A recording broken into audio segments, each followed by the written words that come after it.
accept this call, say or dial 5 now. Thank you for using Global Tel Link. Action. So my understanding of having that kind of change when I dealt with women, since we talking about the homosexuality, what is your point of view when you're dealing with women? Like, are they also disguised or something, or just them being women? They just well, if I would be honest, right? Homosexuality is homosexuality, no matter between two women and two men. Man, you like women, man. But I love women, though. I love women, and so I do have a somewhat bias, when it comes to males, because I am a male, and so just the thought of a male, taking it in the hip from another man, it's a whole nother. It sets your mind in a whole other trance or something like that. You get what I'm saying? But to be honest, if we're gonna be fair, homosexuality, if it's woman on woman, man on man, there's no in betweens with the truth. One thing that always confuse me with guys, and he be like, "Oh man, I feel this way, kind of man. I kind of got a hard stance on homosexuality." It's like, we got uncles and family members, and that's just what they into. Like, you ain't gotta bash them, let them have their corner, they go do their thing. But I don't like nothing. I said, well, you watch porn. It's always just another woman sucking another nigga's dick. Right. Some shit like that. Right. So what is the difference? Oh, that's different. Oh, it's different when it's that? You don't want to see it, so you allowed to see it when it's like this. But no other time do you want to see it ever in your life. Right. So basically sexual benefit. Right. It's beneficial, your desires. Right. So now it seems like we playing with what's happening now. You know what I'm saying? And then when I was around, and I was dealing with women, and I was just luckily dealing with women who liked women. So I was introduced to that at a young age. Okay. So it was nothing. We used to go to the mall and we'll see who gets the most numbers. So my kind of first monogamous relationship I ever had was in prison. Okay. I was with the polyamorous type of stuff. Like that was me right there. Like I lived my life like that. I was into that. So when I came here and I had to be with one person, I understood what it was. Because I understood the headaches that came with being with 2 and 3 women and having an open swingers relationship and all that type of shit. I was into all that type of shit. But I was just sexually that never held me too long to where I felt a particular kind of way. So I don't have my wife went here or she went here, this guy hit on her or he wanted to sleep with her. For some reason that never bothered me. That never was my trigger. Well, me, I'm a territorial. You know what I'm saying? Can't nobody get on my prey with me. You know what I mean? But this call and your telephone number will be monitored and recorded. You don't want no prey on nobody but you, but if you walk in a room and you hear your woman moaning and when you walk in and there's another woman doing her thing, you're not gonna go ham on other woman. No, I'm gonna jump in. I'm gonna get in that. You know what I mean? So what happened to the territory? Right. So what I'm saying, and that's real talk, but that's where the bias and stuff come in. That because now, if it's a male, you know what I'm saying, you gonna feel like that's ready to go crazy. Yeah, you ready to go down. But then if it's a woman, you soften up because it's like I can stick mine in both of their holes. And so as a heterosexual male, had it been a man, I can't do nothing with another man because another man doesn't get me sexually aroused. I'm not attracted to men at all. You know what I mean? But I did learn too, even doing that with that, when I start talking to men just individually and just asking them questions, none of them knew the female anatomy. That's deep. A lot of these young men, I'd be like, man, I hate this woman, and why you hate this one? Why you like this woman? And I'd be like, man, where the woman G-spot at? And they'd be like, I don't know. And I'd be like, you don't know? Right. And then I'd be like, okay, where A-spot at? He's like, I don't know. So I'm like, what you been doing when you been having sex? Right. So when you go to the flip side of it, women saying men don't know what they're doing, you know what I'm saying, men are immature, they don't know what it is, like, are they lying? So that's what made me start asking questions about it. So it's like, is it easier for a man to deal with one part of the body rather than the other dealing with a woman? Is it cool to go anal? Because with the anal in my mind, I'm just sticking it in, I'm just doing my thing. But once I get to the vagina, I have to understand orgasms. Right. I have to understand is it clitoral, right? Is it a clitoral orgasm or is it a vaginal orgasm? And if dudes don't know the best. So when I talk to the dude, he's like, I ain't serious. I'm going to get a girl this whole 12 inches or 8 inches. I'm like, what if she gets stimulated through clitoris? What if she can't orgasm through penetration? He's like, what do you mean? I'm like, you just think that every woman you sleep with is nothing? Like, that's not how the body works. But they be baffled by that. So if you having sex with a woman and you got to figure out all these intricate parts of it, guess what it's going to do? It's going to refrain from doing it. Right. Because now you know that they can say this is bad sex. And you don't want to be told it's bad because in your mind as a boy growing up, men don't sit us down and hold our hand. We just think by sticking it in, we conquer. Right. I did my thing, bro. You did my thing over there. Yeah. But I just got my 2 strokes in and I'm out of here. Right. So I started to think that when I started dealing with these dudes, I started to think that they started to get comfortable around their homeboys. And a lot of times when you're around even the homegirls, how they sympathize with the gay people. And they let them get away with showing their eyes and doing stuff they're not supposed to do. And you have these heterosexual men that start off as heterosexual men, and they can't find a solid place within these women.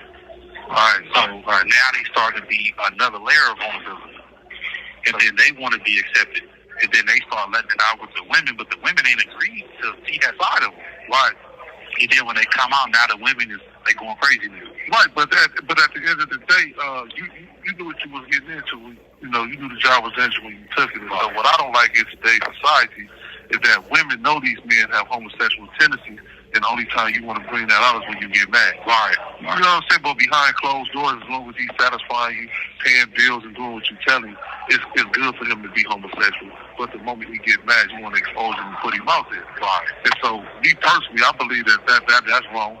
You know what I mean? Because at the end of the day, it was Adam and Eve, not Adam and Steve. You know what I'm saying? And so people pick and choose different versions of the religion and Bible to benefit their sexual purposes. You know what I'm saying? And so even myself, you know, I'm not religious, but at the end of the day, if it was me and another woman, you know what I'm saying?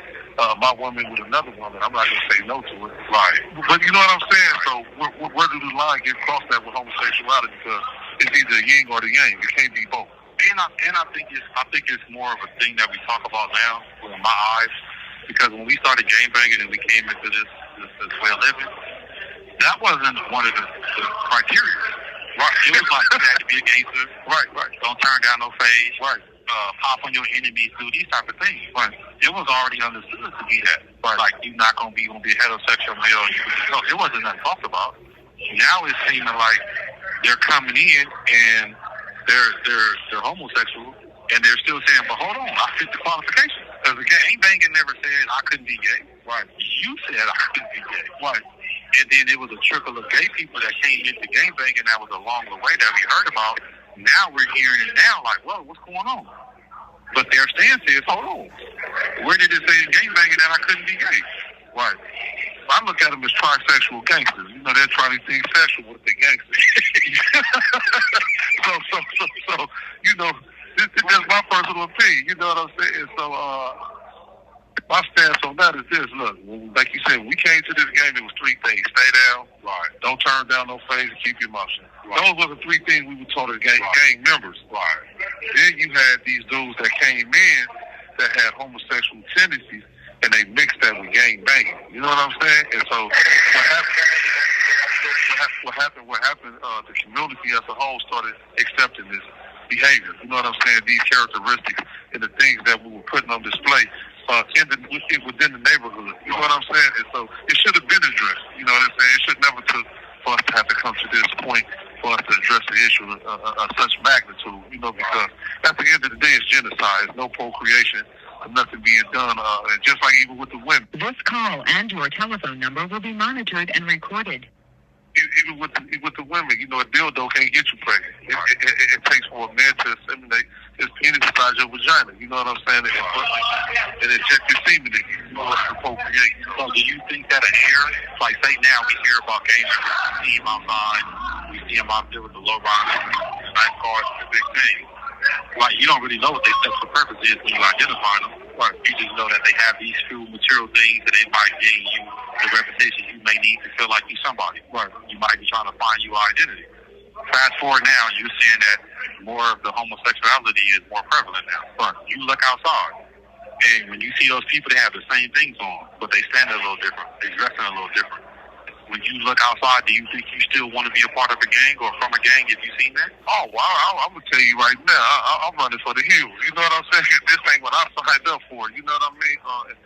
In no way, form, or fashion will I conform to this societal standard of homosexuality. I just not tolerate it, you know. And I have a right, just like the homosexuals have a right to voice their opinion, I have a right to voice my opinion. You know, that's just it. So I think a lot of times, I feel the same way you feel. I think a lot of times now, because we don't have those men in the household now. Right. So now when we dealing with that, now we got these women in here. And they're more like, oh, it's okay. You can be a particular kind of way. Well, because, you know, the black woman is scared, you know, for her male child, you know, because the black male is nowhere to be found, you know what I mean? And so what happens is the male starts to contract female characteristics, you know, because the mother babies her son, and, you know, and so Corno becomes his father's enemy at the bidding of the mother. Right. And so when you sit back and analyze this is why we got 2 generations of homosexual, lesbians, schizophrenia, murderers. You know, all this was under the guidance and provision of the black woman. You know, not to down talk black women. You know what I'm saying? But at the end of the day, we have to go with what we see. You know what I mean? And I think it's crazy too because when I was young, and I used to look out the window, and I used to watch. Well, I used to look out the window. My mom and my auntie used to look out the window. Right. And when they used to look outside, they used to look and see men, but they wasn't talking about how cute they were. They was looking for their hands and their boots. Right. To see if they had a job. Right. So I used to look like it. And then when we looked out to see if cute women was running around. Right. It wasn't about nothing. Daisy Dukes. Right. The booty shorts and all of those. So now as I get older and I'm talking now, so now I walk around, I won't cut my hair, I won't shave. And I hear these dudes, once you shave, man, once you look a particular kind of way. And in my mind, I'm like, what raised you? Right. You know, my mama was saying, when the women looking at you, they looking at your feet and your hands to see if you're a hard worker. Right. They know how you look right now. They know how you're going to be able to clean up. They want to make sure you can take care of the family. Right. So I'm here. When I hear that, I'm seeing, oh, it is flipped on them. Like, yeah, roles have reversed. That's why I say roles have reversed. Women are the new men, and men are the new women. Right. You know, that's just how it goes. You know what I mean? But I don't care what another man look like. All men are ugly to me. Right. I've never met a handsome or sexy man. Right. You know, so that's just me personally. You know what I mean? Right. And that makes sense. Yeah. So, but like I said, you know, along with society, but the upbringing plays a major role. You know, because we were coming up, it was all about masculinity. Right. You know, your big brother, your big cousin teach you how to be tough and rough. You know what I mean? Right. Now the mothers, my son ain't fit to be fight. Well, he have to fight. Because you in the jungle with a gang of lions. You know what I'm saying? Right. And if you show any type of signs of weakness, you're going to get preyed upon. Right. You know what I'm saying? And so this is why it's so, to me, it's so easy for men to be homosexual because they're being raised by women. And they don't even know it. They don't even know that the mothers don't even know that the damage that they're doing to their sons. Right. You know what I'm saying? But like I said, to rehash what I was saying earlier, it's genocide. Right. You know, we're not procreating. I think also, too, right, when I was telling the story about the homie, he had a son. Mm-hmm. And his son was like, Dad, I need to talk to you. And we in the cell. And then just being grown men. Mm-hmm. And he's like, Dad, I need to talk to you. He's like, why, what's up? So he get off the phone. He's like, man, call me back. You know, bam. He dives back in. His son like, Dad, I think I'm gay. So, you know, he got it on speaker. We listen. This is a time when we dealing with illegal devices and shit like that. Mm-hmm. So he called back in and he's listening. I'm like, just listen to him. So we listen to him. He like, man, why you think you gay? He like, man, I be seeing a guy and I be thinking he look fly. He's like, okay, what else? He's like, no, I just see him sometime and I be looking at him like that dude look dope right there. So he like, all right, son. He's like, have you ever kissed a man? He's like, no. He's like, have you ever dick ever gone hard for a man? He's like, no. He's like, have you ever kissed a woman? He's like, yeah. He's like, you ever had sex with him? He said, yeah. He said, you're not gay. He said, what happened was back in the day, we used to dig up each other. So we'll tell him, hey, boy, you look sharp over there. You look nice. Right. That's a natural thing for you to feel. Right. And when they had the conversation, it sounds like, for real, Daddy? He's like, yeah. You know, I got a gang of homies that's fly. When I go pick up some females, I go get the fly homies. Right. All right, know he's flying what they looking at. So they not teaching y'all that. So your mom is telling you right now it's okay to be gay because you wouldn't think a man was fly if you wasn't gay. But I'm telling you, no. We identify fly homies. We understand when he looking sharp. We know what's going on, and we utilize it to that understanding relating to women. Exactly. You know what I'm saying? And he's like, oh, okay, Dad. I'm not gay then. Why mom tell me this? But it was a big moment to be in. You have 60 seconds remaining. Why the dad need to be there in the middle of the house. It felt good to be able to handle that situation without getting all emotional and articulate himself in a proper way due to these classes and being around other grown men that can help him out with that. Mm-hmm. So I like this discussion. You know, share, like, comment. You know what I'm saying, over there. If these tables can talk, I'm your host, Robert. Hi, I'm Terry, man. It's nice for y'all. I'm glad y'all checking through. Follow me on Instagram, Rich and Son. INC. I got some books out there if you guys want to purchase on Amazon. Terry Richardson Jr. Emotional Finances and Events That Separated for the Game. Yeah, so peace in the Middle East. All right.